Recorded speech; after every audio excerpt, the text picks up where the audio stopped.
Pam Bondi just took the stand, and Joe Rogan backed her up with shocking evidence that sent the entire courtroom into chaos. What was once whispered behind closed doors is now front-page news. Diddy's secrets aren't just rumors anymore.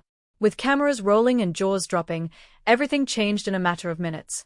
This courtroom bombshell might just be the beginning of the end. It all began with an email sent at 2:47 a.m., untraceable, encrypted, and unsigned. Pam Bondi, former Florida Attorney General, received it in her private inbox under the subject line, "You need to see this." Inside was a zipped folder simply titled Truth. At first, Bondi assumed it was a phishing attempt or a prank. But her gut said otherwise. As a seasoned prosecutor, she'd learned to listen to those instincts. She opened the files on a secured offline device, isolating the data before diving in. What she found was staggering. Scanned contracts, suspicious financial transactions, lists of anonymous payments routed through offshore accounts, and unsettling email exchanges involving high-ranking entertainment figures. All threads appeared to tie back to one name, Sean Diddy Combs. The files were comprehensive, meticulously organized. There were dated folders that spanned over a decade, labeled with terms like settlements, witness coordination, and compliance manipulation. One subfolder contained a shocking trail of email correspondence suggesting hush money payments to silence individuals who had allegedly witnessed or experienced misconduct. Others pointed to partnerships with shell corporations in the Cayman Islands and elaborate laundering schemes. Pam sat back in her chair, stunned. This wasn't just rumor or hearsay. This looked prosecutable. Across the country, news was already leaking. Joe Rogan, always tapped into the undercurrents of Hollywood and politics, had heard whispers weeks before.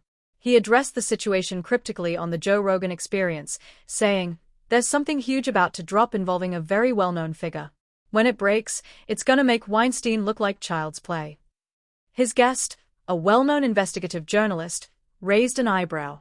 Music industry. Joe nodded slowly. "Let's just say the iceberg is deep, and people have known for years." Clips of the episode exploded online within hours.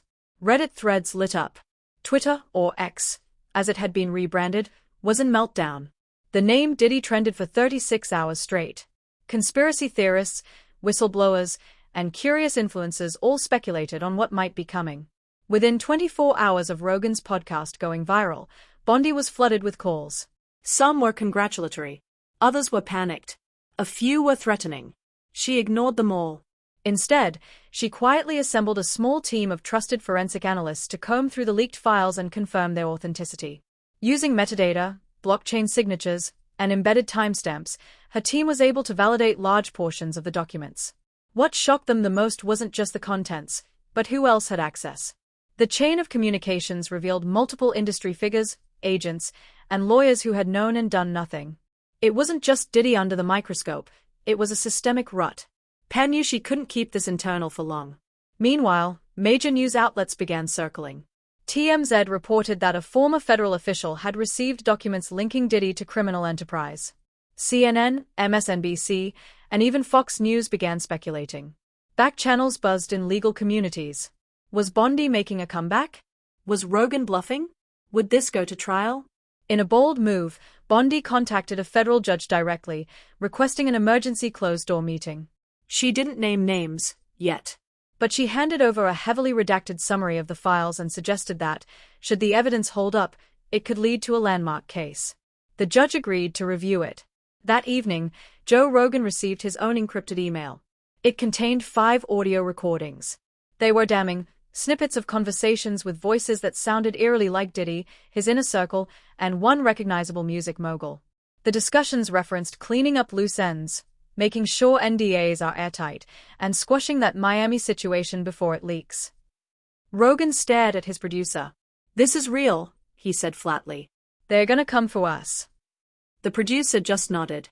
"We'd better get ahead of it." Pam Bondi, meanwhile, prepared a statement. She wouldn't go public just yet, but she needed to protect herself.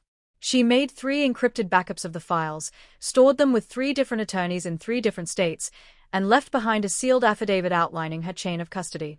She knew from experience, if the information was this dangerous, someone might try to bury it permanently.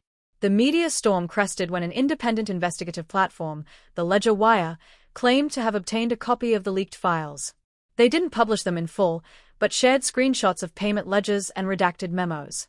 The site crashed under traffic. By the end of the week, headlines blared across every major network. Explosive Diddy leak could trigger criminal inquiry, sources say. Pam Bondi linked to federal investigation. Joe Rogan hints at criminal conspiracy in entertainment world. In just 5 days, the entire narrative had shifted from whispers to wildfire. What had once been rumor was now potential evidence. What had once been untouchable was now on the brink of exposure. And both Pam Bondi and Joe Rogan stood at the center of the storm. The news broke early on a Tuesday morning. Federal subpoenas issued to Pam Bondi and Joe Rogan in explosive Diddy leak case. The headline flashed across screens from coast to coast, sending shockwaves through the entertainment and political worlds alike. Pam Bondi read the alert on her phone with a calm face, but her eyes narrowed. She'd known this was coming, it was only a matter of when, not if. The documents she had submitted under seal had triggered a quiet storm behind the scenes. Now, the system was catching up in full public view. The subpoena came by courier. Hand-delivered.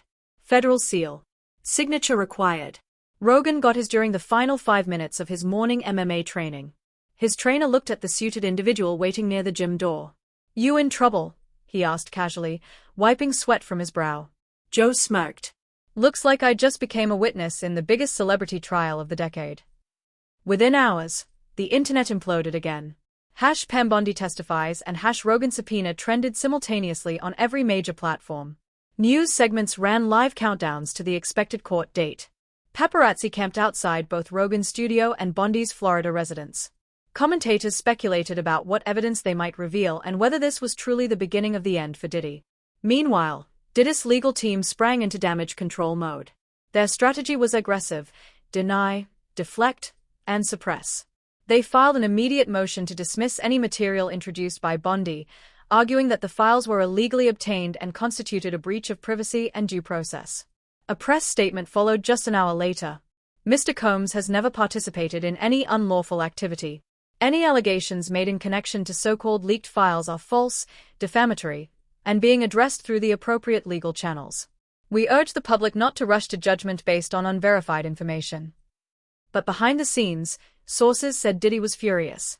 He had expected whispers, maybe a podcast jab or two, not a full-blown federal subpoena, not evidence being entered into court, and certainly not Pam Bondi on the offensive. Inside the courthouse, preparation began at lightning speed. Because of the media frenzy, the judge overseeing the case, Honorable Judge Eleanor Chambers, ordered immediate procedural lockdowns.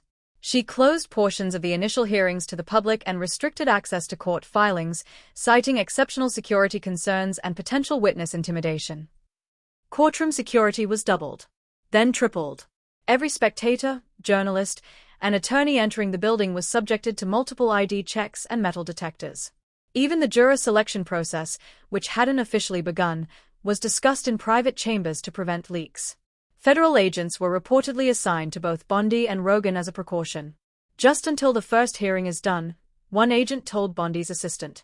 "But we're not taking chances." Pam Bondi remained poised. She coordinated quietly with federal prosecutors and continued reviewing the files with her legal team. She knew that Diddy's defense would focus on discrediting her, from her past political affiliations to her decision to go public. But she also knew her strength was in how she got the documents. She had received them anonymously, yes, but she hadn't tampered with them. She hadn't hunted them down. She'd simply followed protocol, verified what she could, and turned them over to the authorities. Her upcoming testimony would outline everything, from the timestamp metadata to the forensic audits her team conducted. And most damning of all, the payment trails. Clean, precise, and implicating. Joe Rogan, by contrast, was not so composed, but he was ready. He didn't trust lawyers to tell his story, so he hired two, one for legal protection and one specifically for media strategy. "I'm not going into that courtroom with my mouth duct-taped," he told his manager. "They're gonna try to spin this, and I'm not letting them own the narrative." He recorded a special podcast, unreleased, encrypted, timestamped. On it, he detailed how he received the audio tapes, how he verified their authenticity with a digital audio forensics team, and why he decided to speak out. He didn't name names, yet. But he made it clear, the public needs to know. And I'm not backing down. Not for money, not for power, and definitely not for someone who thought they were untouchable. Back in the courtroom, the stakes became crystal clear. Prosecutors filed a motion to admit the leaked documents as part of a criminal investigation into racketeering, obstruction of justice, and potential witness tampering. The documents, they argued, demonstrated a pattern of behavior that could not be ignored. Diddy's lawyers fired back with a 98-page countermotion, claiming the evidence was highly prejudicial, without proper authentication, and planted by parties with malicious intent. The judge listened. She didn't rule either way immediately, but her face was stern, and her tone was decisive. This court will not be swayed by fame or speculation. What matters here is evidence, not reputation. She set the date for the first evidentiary hearing, 2 weeks from today. Pam Bondi and Joe Rogan were listed as the primary witnesses.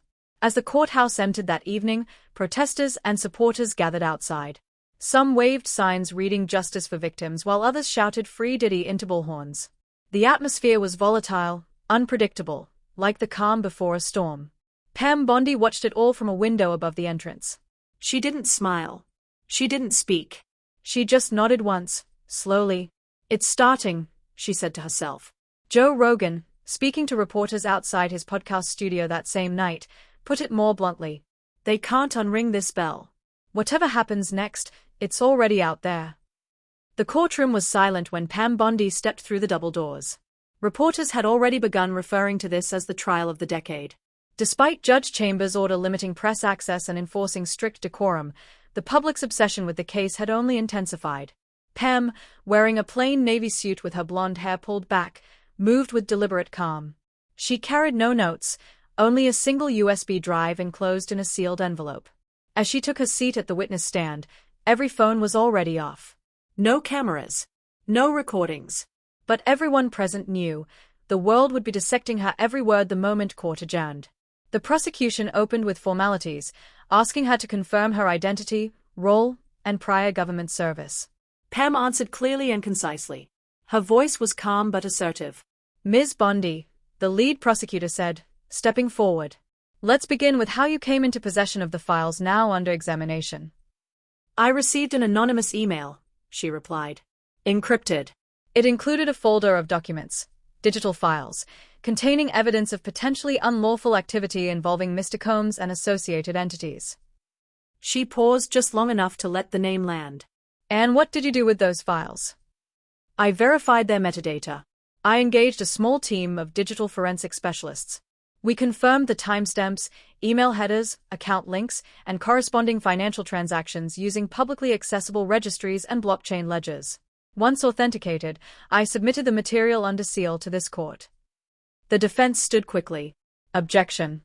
Speculation and lack of foundation. She's not a digital forensic expert." Judge Chambers raised an eyebrow.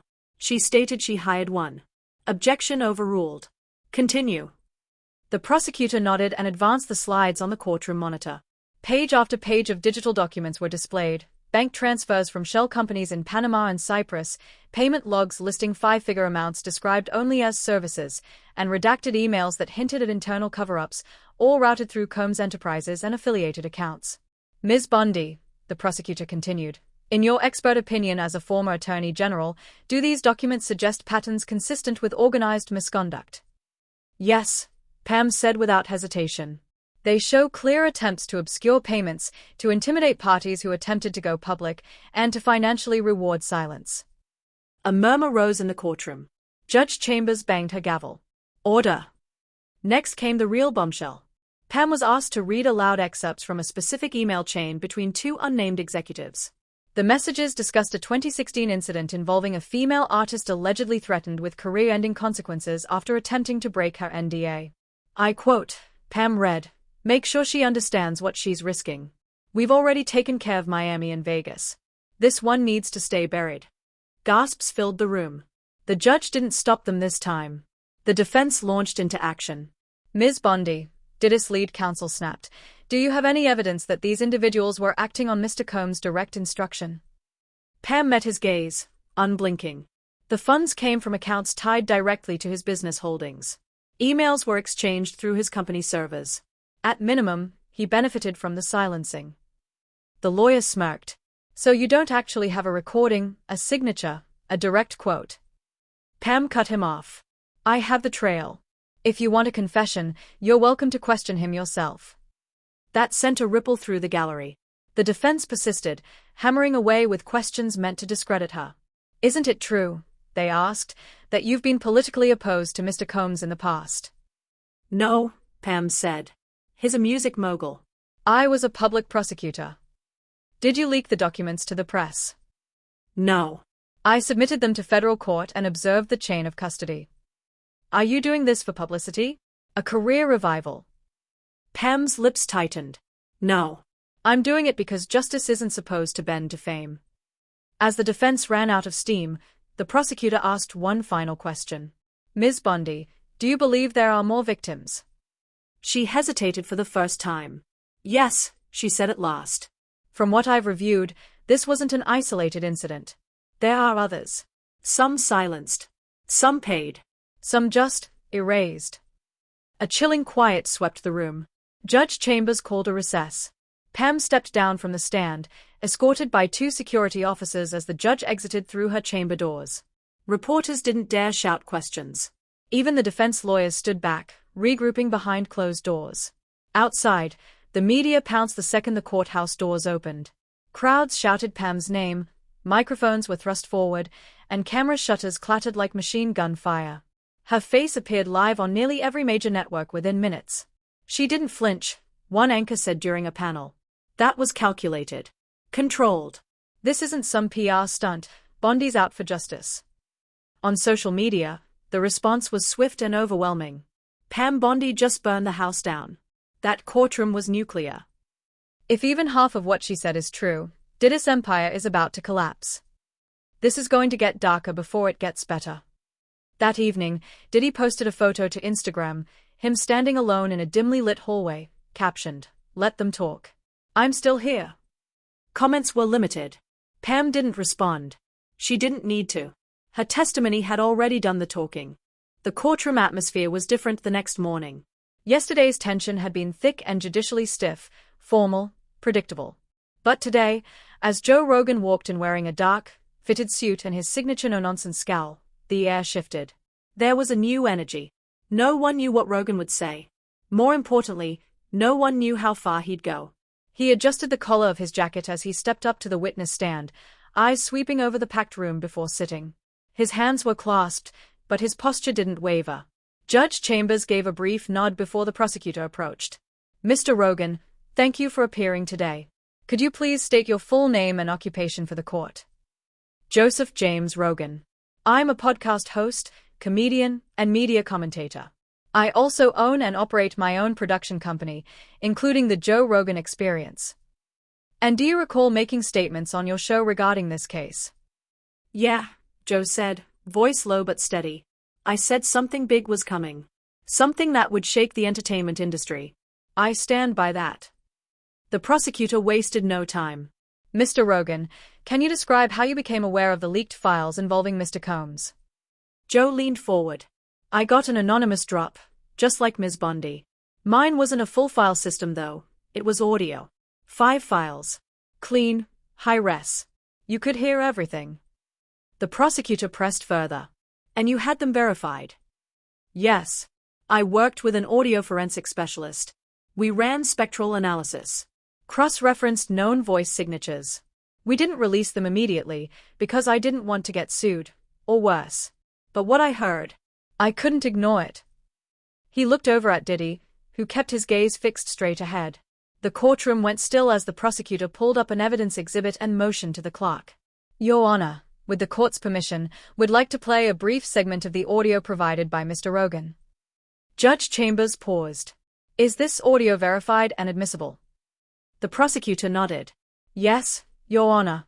Chain of custody has been documented.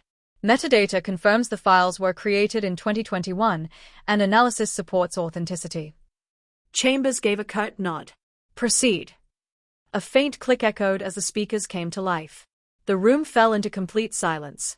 Voice 1. It's already handled. The check's in escrow, and her lawyer's been reminded of the NDA. Voice 2. And the story? Voice 1. Dead. Like Miami. Like Vegas. Like she never existed. Brief silence. Voice 2. Good. Dee doesn't need another mess. The audio stopped. A low collective inhale swept the courtroom. Mr. Rogan, the prosecutor said, do you recognize the voices on that recording? Yes. One of them is a man named Andre Banks, former executive at Bad Boy Entertainment. The other sounds a hell of a lot like Diddy. The defense was already rising to object. Speculation. That's not a forensic identification, he said. Sounds like. Judge Chambers didn't budge. He also said he had it analyzed. You may cross-examine after. Sit down. The prosecutor continued. Did you share this with authorities? Yes. But I also held a copy, because, let's be honest, people disappear in this industry when they talk too much. Rogan's delivery was flat, not dramatic. But that made it more chilling. Then came the second file. This one was shorter. A woman's voice, crying, muffled, speaking through static. They said if I talk, I lose everything. I already signed. I already took the money. I didn't know it would mean hiding forever. The audio cut. The judge leaned forward. Is this voice verified? Rogan nodded. We tried. She used a burner. No ID. But this wasn't a prank. You can hear it. She's terrified. Cross-examination came fast and sharp. Diddy's lead counsel didn't waste time. Mr. Rogan, would you agree that your show is known for controversial content? Yes. You've had conspiracy theorists, climate deniers, and self-proclaimed psychics on your podcast, correct? Yes. So why should the court trust that you, a podcast host with no legal background, are presenting anything more than tabloid speculation? Joe didn't flinch. Because I had experts verify what I brought. Because I didn't go public until I knew it wasn't bullshit. And because I'm not here for ratings, I'm here because people are scared to speak. The lawyer tried to rattle him with rapid questions, implying Rogan was pursuing attention, painting him as an opportunist. Joe finally leaned back, scoffing. You think I need this circus for clout? I already have the biggest podcast in the world. I could have stayed quiet, but I didn't. That should tell you something. The jury took note. So did the judge. After the cross, the prosecution played a final clip. A voicemail from a blocked number left on Rogan's production phone line. You're digging too deep. That girl's already taken care of. Drop it. Or you'll be next. The courtroom was breathless. Mr. Rogan, do you recognize the voice? No, he said, jaw tight. But I recognize the message. After he stepped down from the stand, the energy in the courtroom was electric. Outside, footage of Rogan's testimony went viral before he even exited the building. Memes, reaction videos, breakdown threads. #Rogan testifies hit 10 million views in 6 hours. Diddy's silence grew louder. No new statements. No interviews. No press. His camp, once defiant, now seemed unsure. Pam Bondi released a single comment to the media that night. Truth isn't a weapon, it's a scalpel. And we're cutting deep. Rogan didn't say anything. Instead, he uploaded a 20-second teaser on his podcast feed. Just a black screen with audio. Next week. Full breakdown. Names you haven't heard yet. Stories that haven't made it to court. We're not done. The fallout was immediate. Less than 24 hours after Joe Rogan's testimony, the entertainment industry went into damage control mode. Emails were scrubbed. Meetings were cancelled. Legal teams were activated.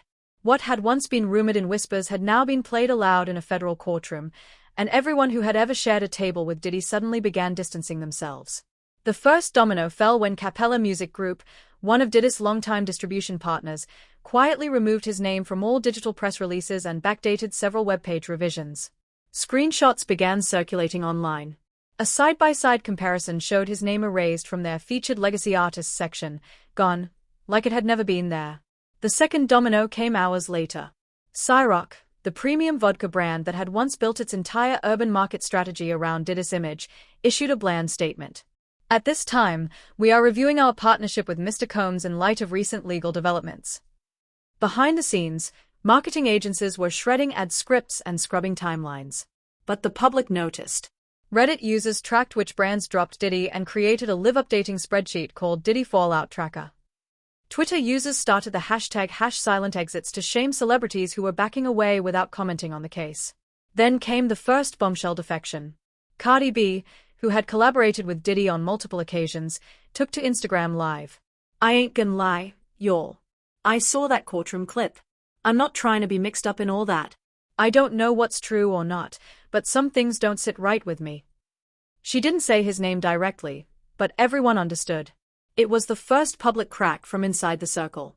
Pam Bondi, meanwhile, was flooded with messages, some supportive, some furious. Traitor. Thank you for being brave. Watch your back.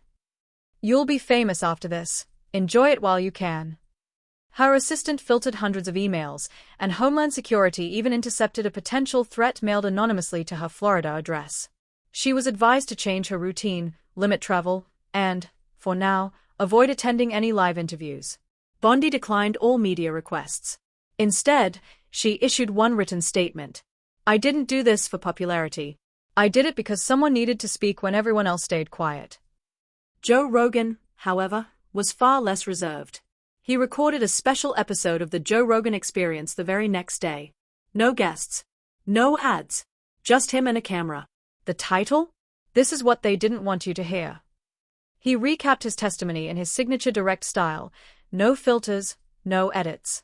He played extended clips from the leaked audio files, and while some sections were censored for legal reasons, the implication was clear.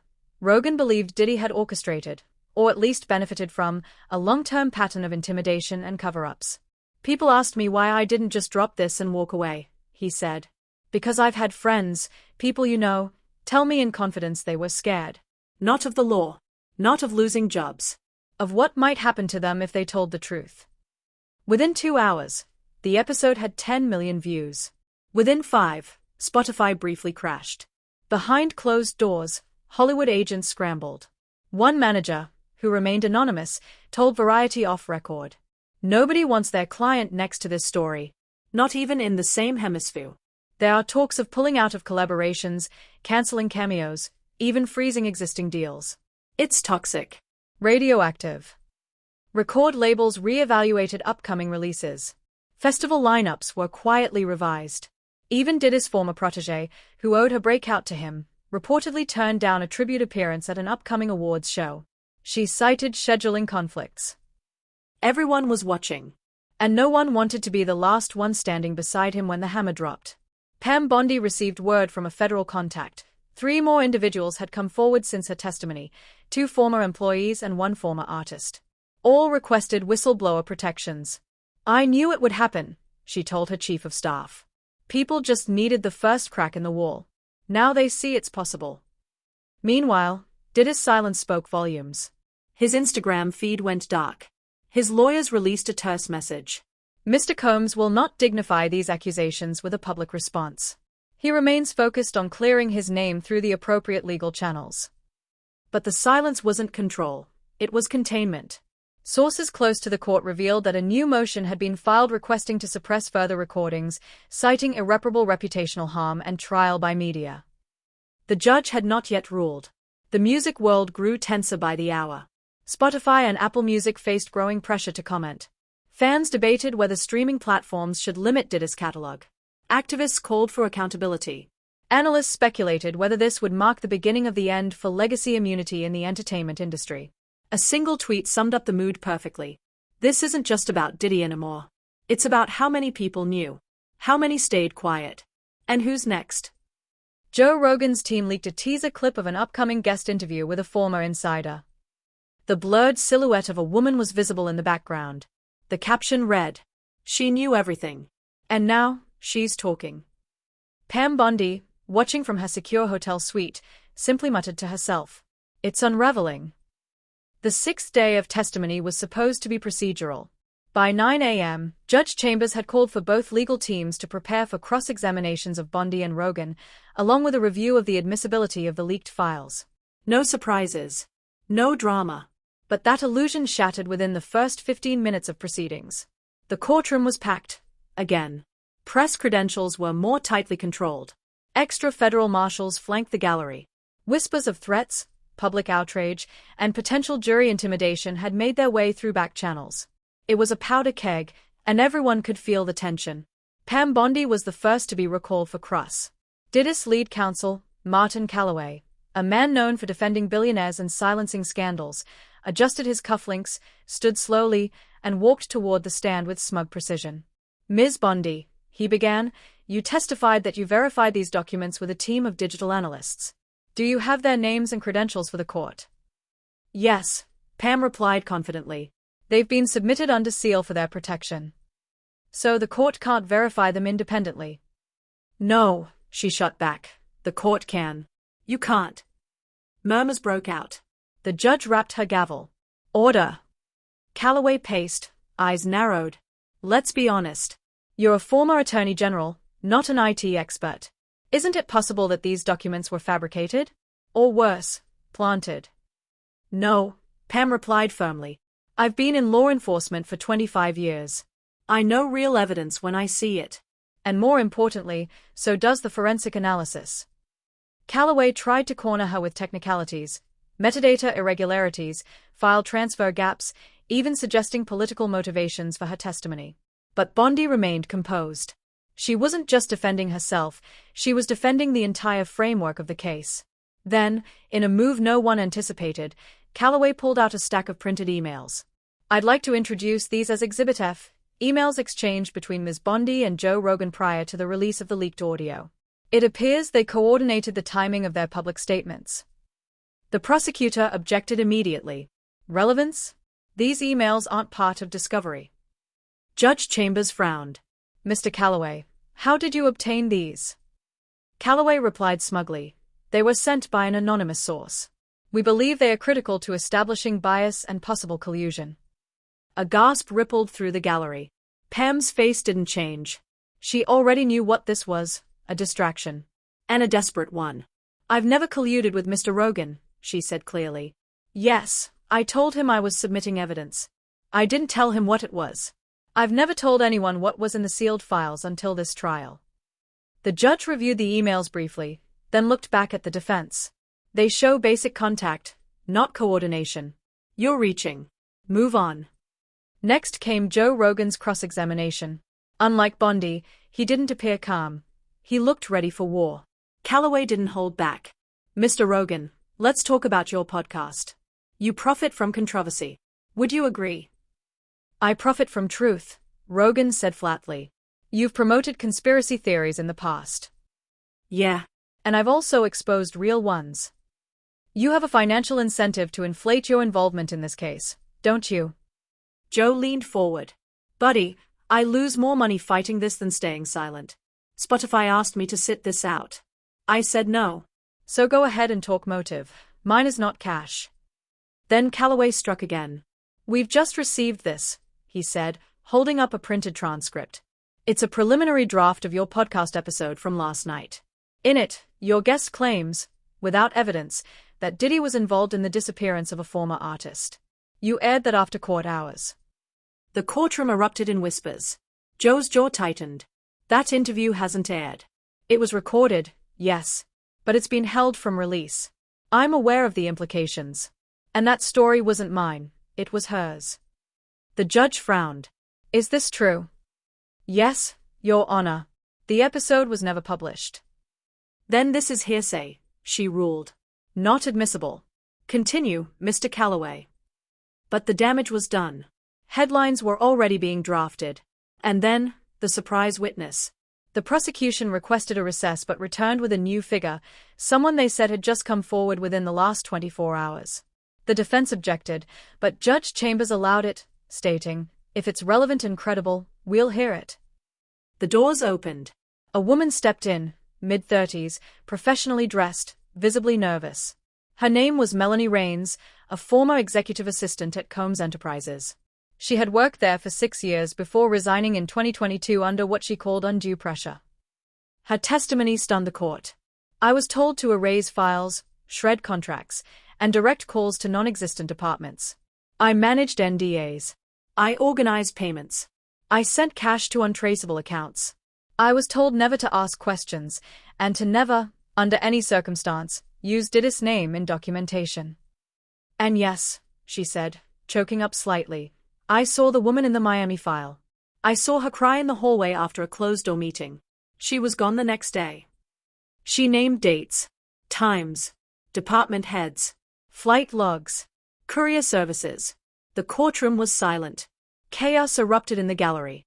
Spectators shouted. One man had to be escorted out after yelling, "Lock him up." Security guards moved to block the exits.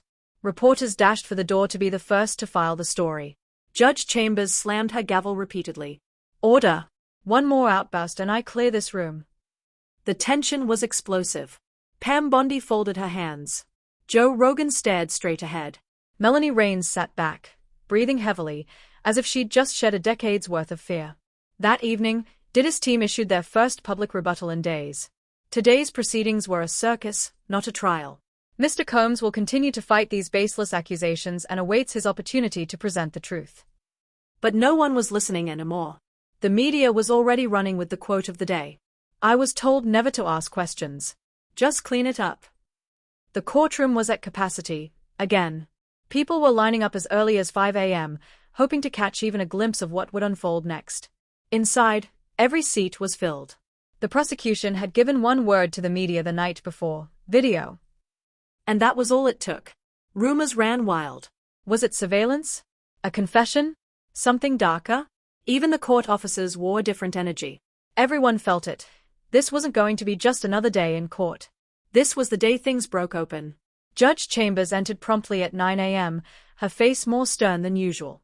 This court has reviewed new evidence submitted by the prosecution.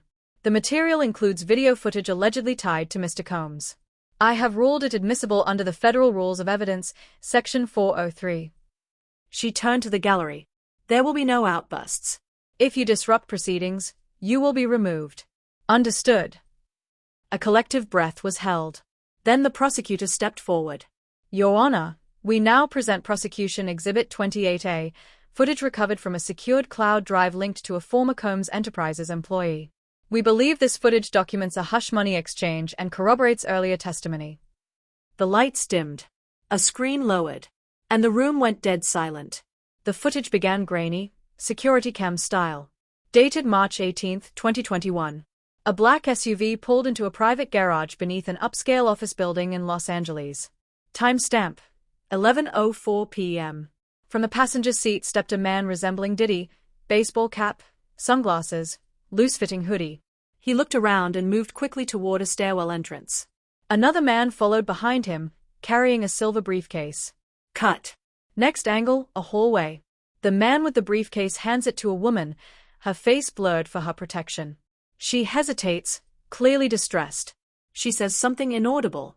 The man gestures to the elevator. She doesn't move.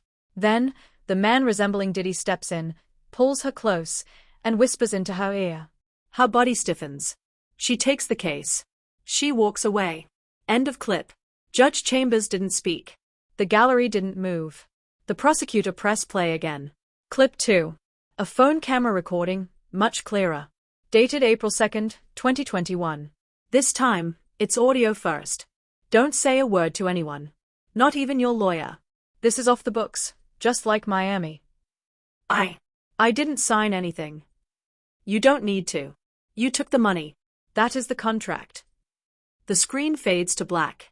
A small caption reads, "Clip verified by 2 independent analysts." The gallery exploded. Shouts of "That's him," and "He's finished," rang out as security swarmed the crowd. One reporter fainted. Another dropped his tablet. Even the defense team looked shaken. Judge Chambers banged her gavel like a drumbeat. Order in this court. This is a federal proceeding, not a circus. The lights flicked back on. But the damage had been done. The entire courtroom had just witnessed what the prosecution claimed was a direct, visual confirmation of a hush money exchange. And Diddy was at the center of it. Martin Calloway, lead defense counsel, stood up slowly, visibly rattled. "We move to have the footage suppressed immediately. It's prejudicial, lacks full context, and was obtained unlawfully." The prosecutor raised a hand. It was recovered from a company-issued drive. The whistleblower has testified to its authenticity. Metadata checks out. Chain of custody is complete. Judge Chambers reviewed the file logs in silence, then turned to the court. The footage is admissible. Denied. Gasps. Again. Pam Bondi exchanged a glance with Joe Rogan, who was seated on the opposite end of the courtroom. No words passed between them. But they both knew, This was the moment. Outside, the news cycle imploded. CNN cut into programming. Fox News ran a ticker. Damning video footage links Diddy to hush money exchange. YouTube live streamers gained tens of thousands of viewers in real time as they played frame-by-frame breakdowns of the clips, despite the court's restriction on redistribution. The hidden tapes became the top trending hashtag globally within 3 hours. In the courtroom, the judge recessed for lunch. But the defense wasn't done. They returned with their own video expert, claiming the footage could have been deep-faked. That without full-body facial confirmation, the man in the hoodie could not definitively be identified as Diddy. But the prosecution had anticipated this.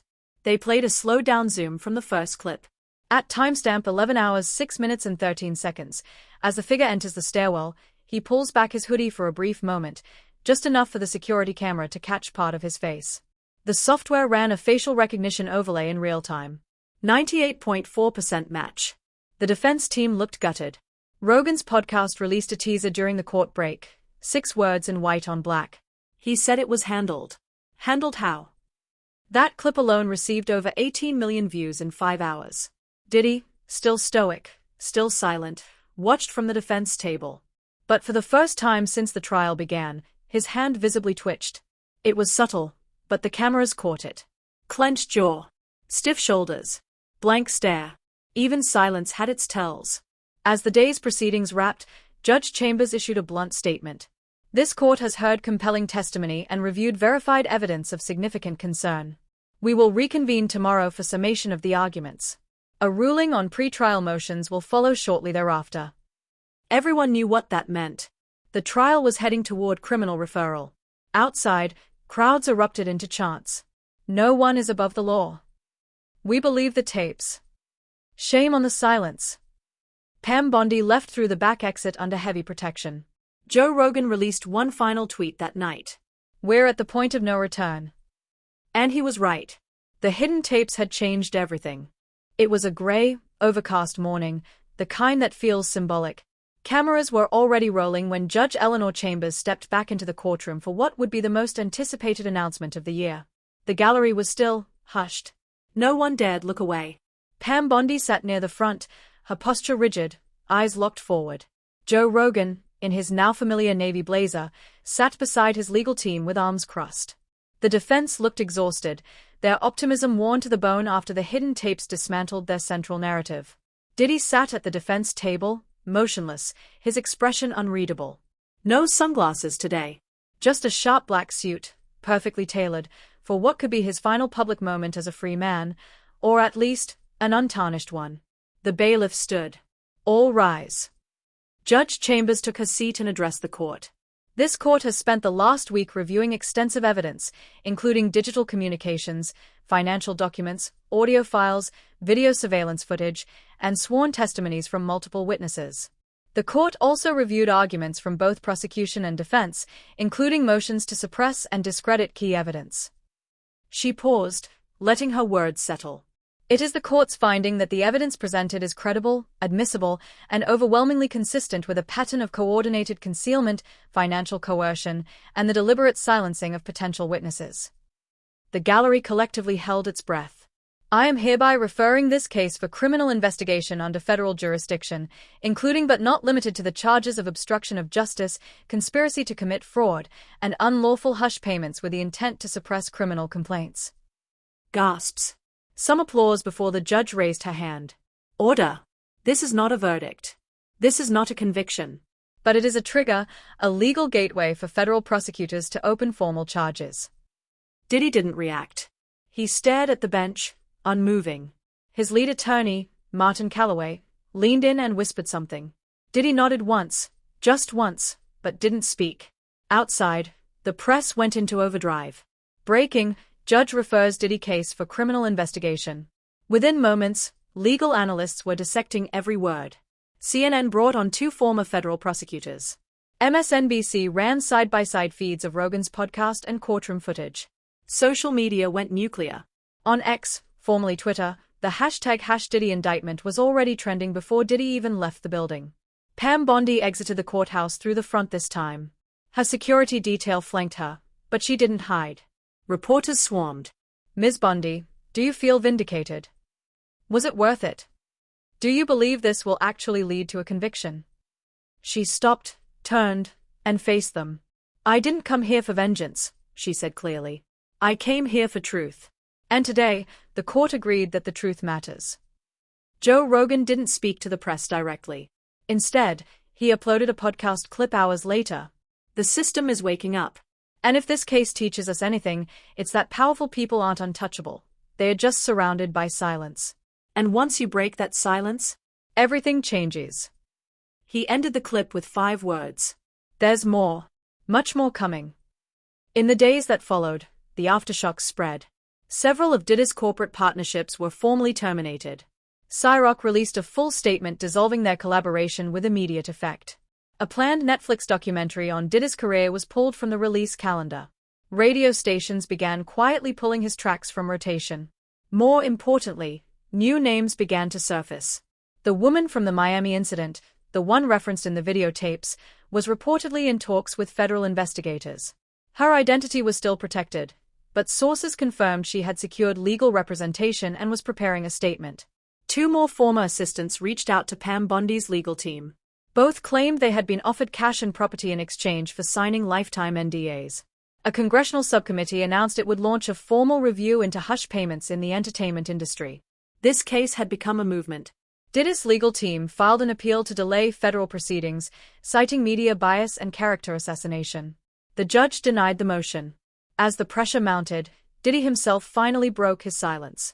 He released a 47-second video on his social media channels. Sitting in a shadowed room, his face was barely visible. A lot has been said. A lot has been assumed. But I know who I am. And the people who really know me, they know, too. I'm not perfect. But I'm not what they say I am. The comments were disabled. Pam Bondi received a standing ovation during a closed-door legal conference later that week. She was approached about a book deal. A Netflix producer left a card with her staff. She turned them all down. I'm not doing this for fame, she told her chief of staff. I did it because someone had to say something first. I just happened to be first. Joe Rogan, on the other hand, leaned into the spotlight. He announced a 3-part podcast docuseries titled Industry Silence, diving into the culture of complicity in Hollywood and the music business. The trailer featured blurred-out faces, altered voices, and the tagline, "This wasn't just about Diddy. This was about everyone who let him happen."